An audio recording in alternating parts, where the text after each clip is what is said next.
Okay, some quick and easy marginal gains you could be making. You might have to pay for it, so it's not technically free speed, but it's speed that requires no extra physical effort, but you might have to pay for it. So that term free speed is tenuous at best. Number one, and the biggest game changer in the gains in terms of aerodynamics is your skin suit. I cannot undersell how much difference a skin suit makes.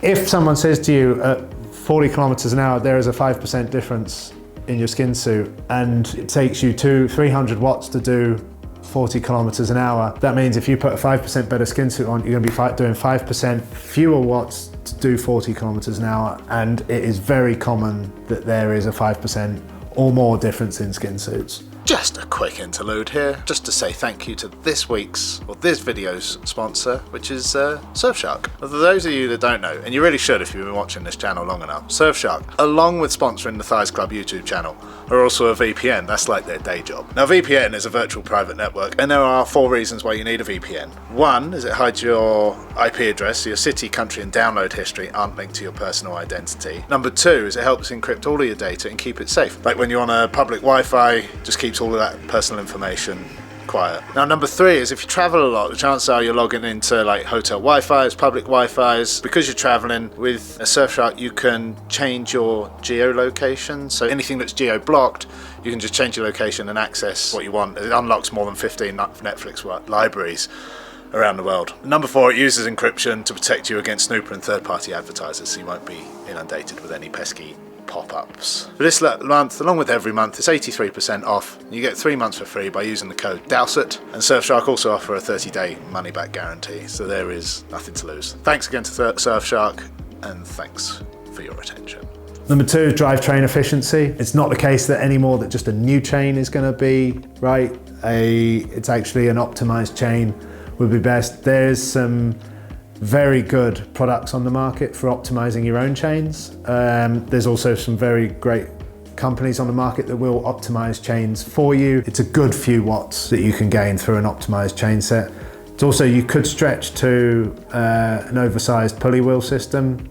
And what this does is keeps the chain straighter for longer. The chain that has to do fewer bends is a chain that will prefer going round, thus saving a few more watts. Tire pressures. Tire pressures. Now, gone are the days where you'd be in the car park, you'd flick your tire and there'll be a high-pitched bing as 160 PSI sings back at you. Now, we've discovered more recently, and I think Silca were the innovators of the discovery, that lower tire pressures can also, whilst providing more stability going around corners, actually are faster, and often within tubeless tires as well. How do I know what tire pressures I should run?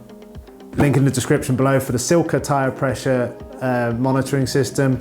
You input your weight, you input your level, you input the state of the roads around you, you input whether you're on a road bike or a TT bike because the weight distribution is different.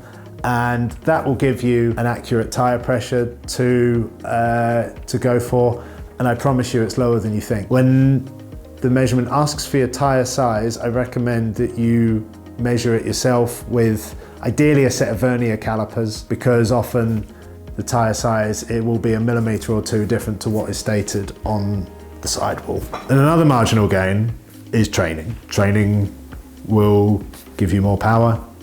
More power will make you faster. Effective training will absolutely lend itself towards you going faster. But that's not necessarily just pumping out a bucket load of watts all the time. Training position, like that is an aspect of training that's commonly missed. So training in position, whether that be the drops or the TT bars, training your weaknesses, and also not being completely wrapped up in FTP, because there are many, many more aspects to an overall package of performance than just your FTP. Things like your anaerobic capacity, VO2, simple endurance that extends far beyond FTP, all things that can be trained. And the last marginal gain, these last 2 are kind of maximal gains, but the last one is fueling. If you're not well fueled, none of what I said makes any difference. Carbs are king, and you've got to make sure that before a race or a training session, those 3 meals prior to, so if the race is in the morning, your breakfast,